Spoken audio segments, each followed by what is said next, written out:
జై శ్రీరామ్. అందరికీ నమస్కారం. వెల్కమ్ టు న్యూస్ అఖండ.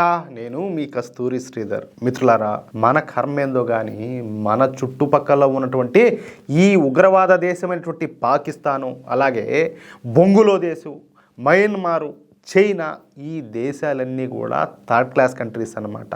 నిజానికి ఈ పాకిస్తాను, బంగ్లాదేశ్, మయన్మార్ దేశాలతో చైనాని అయితే పోల్చకూడదు. కానీ ఈ చైనా వచ్చేసి బాగా డబ్బున్నటువంటి 4వ తరగతి దేశం అనమాట. అంటే వాళ్ళు థర్డ్ క్లాస్ వెధవలు అయితే వీడు 4th క్లాస్ వెధవ అనమాట. ఈ చైనా విధానాలు, తీసుకునేటటువంటి నిర్ణయాలు 4th క్లాస్ దేశాన్ని మరిపించేలా ఉంటాయన్నమాట. ఈ చైనాకు 14 దేశాలతో సరిహద్దు సమస్యలు ఉన్నాయి. దీన్ని బట్టి మీరు అర్థం చేసుకోండి ఈ చైనా పరిస్థితి ఏంటో. అర్థమవుతుందా?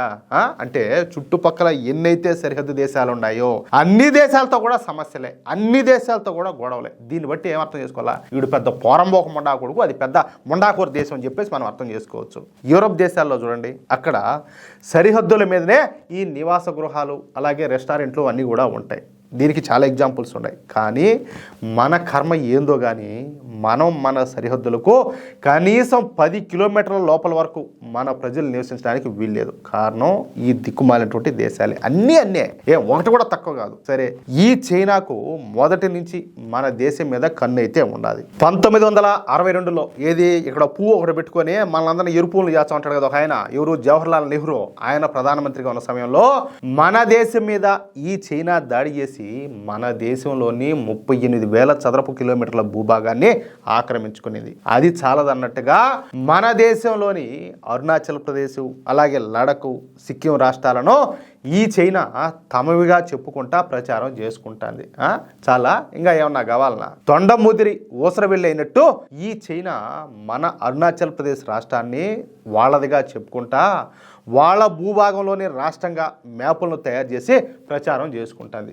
అది చాలదని చెప్పేసి మన అరుణాచల్ ప్రదేశ్లోని భూభాగాలకు కొత్త పేర్లన్నీ కూడా పెట్టింది. అయితే ఈ విషయంలో మన మోడీ ప్రభుత్వం అప్పట్లో గట్టిగానే కౌంటర్ అయితే ఇచ్చింది. అయితే కుక్కతో ఒక వంకర అన్నట్టు ఇప్పుడు చైనా మళ్ళీ ఒకసారి తన ఒకరి బుద్ధిని అయితే ప్రదర్శించింది అనమాట. అరుణాచల్ ప్రదేశ్కు చెందినటువంటి ఒక భారతీయ మహిళను షాంఘై విమానాశ్రయంలో ఏకంగా 18 గంటల పాటు నిర్బంధించి తీవ్రంగా వేధించారు. ఆమె పాస్పోర్ట్ లో పుట్టిన ప్రదేశంగా అరుణాచల్ ప్రదేశ్ అని ఉండడమే ఇందుకు కారణం.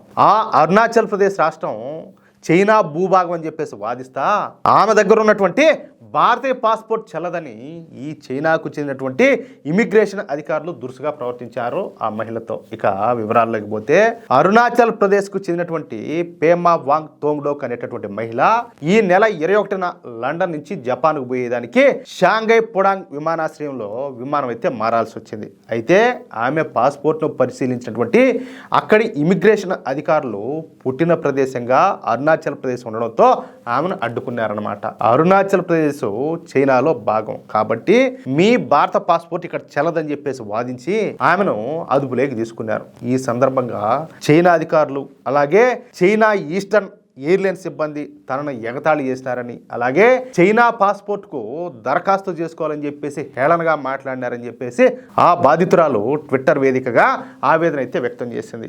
దాదాపు 18 గంటల పాటు కనీసం తినడానికి తిండి, తాగడానికి నీళ్లు, కనీసం ఇతర సౌకర్యాలు కూడా నిరాకరించి జపాన్ వెళ్లాల్సినటువంటి విమానాన్ని కూడా ఎక్కనివ్వలేదని చెప్పేసి ఆవిడ ఆవేదన అయితే వ్యక్తం చేసింది. చివరికి యూకేలోని తన స్నేహితురాలి ద్వారా షాంఘైలోని భారత కౌన్సిలేట్ సంప్రదించడంతో వాళ్ళ జోక్యం తర్వాత ఆమెనైతే విడిచిపెట్టినారని, ఈ ఘటన మన భారతదేశ సార్వభౌమత్వానికి జరిగినటువంటి అవమానమని, దీనిపైన చైనాను ఖచ్చితంగా నిలదీయాలని చెప్పేసి ఆవిడ ప్రధానమంత్రి అయినటువంటి మన నరేంద్ర మోడీ గారి విజ్ఞప్తి చేసింది. అలాగే ఈ సంఘటనకు బాధ్యులైన వాళ్ళపైన చర్యలు తీసుకొని తనకు జరిగినటువంటి నష్టానికి పరిహారం ఇప్పించాలని కూడా ఆవిడ విజ్ఞప్తి చేసింది. దీంతో తీవ్రమైనటువంటి ఆగ్రహం వ్యక్తం చేసినటువంటి మన నరేంద్ర మోడీ ప్రభుత్వం రంగంలోకి దిగింది. ఈ సందర్భంగా మన భారత విదేశాంగ శాఖ స్పందిస్తా అరుణాచల్ ప్రదేశ్ భారత్ లో ఒక భాగం. చైనా ఎంత పీకులాడినా ఏమే ఎప్పటికి కూడా అరుణాచల్ ప్రదేశ్ భారత్లోనే భాగంగా ఉంటుంది. అక్కడ ఉన్నటువంటి నివాసితులు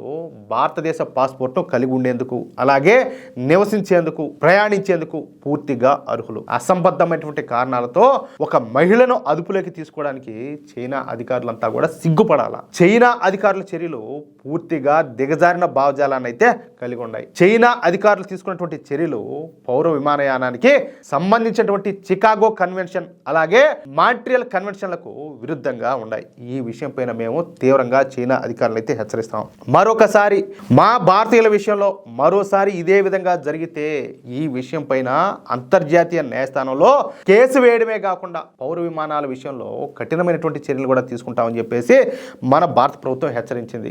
మా విమానాలను చైనాలో ప్రయాణించకుండా నిలిపేస్తాం, అలాగే చైనీయులకు కనీసం విజిటింగ్ వీసాలను కూడా ఇవ్వకుండా నిలిపేస్తాం. కాబట్టి చైనా అధికారులు ఒళ్ళు దగ్గర పెట్టుకొని ప్రవర్తించాలంటూ మన భారత విదేశాంగ శాఖ చైనాకు తీవ్రమైనటువంటి హెచ్చరికలను అయితే జారీ చేసింది. అలాగే చైనాకు మెట్టితో కొట్టేట్టు గట్టిగా బుద్ధి కూడా చెప్పింది. అది విషయం. లేకపోతే ఏంది బలుపు కాదులే. అప్పుడంటే అసమర్థ ప్రభుత్వం ఉంది, చేతగానోళ్ళు ప్రధానమంత్రులుగా ఉన్నారు, వాళ్ళ ఇష్ట ప్రకారం ఆడింది ఆట పాడిందే పాటగా సాగింది. ఇప్పుడు కూడా కొనామూలిగా భారతదేశాన్ని దొబ్బేయాలంటా ఉంటే ఎవడు ఊరికే ఉంటాడు. పైగా ఏంటంటే మన భారతీయ పౌరులను ఇబ్బంది పెట్టడమా, అది కూడా ఆడవాళ్ళను. సిగ్గుండక్కర్లే ఒక రవన్న. వాళ్ళది ఒక దేశం, వాళ్ళది ఒక బతుకు, కనీసం వీళ్ళ బతుకులు చేయడా వాళ్ళతో పట్టుకొని ఊగులాడుతూ ఉంటారు ఈ రెండు వాళ్ళు కొంతమంది సిగ్గు లజ్జా లేకుండా. ఇంకేం మాట్లాడాలా? మిత్రులారా, ఈ న్యూస్ కనుక మీకు నచ్చినట్లయితే ఖచ్చితంగా ఈ న్యూస్ నలుగురికి షేర్ చేయండి.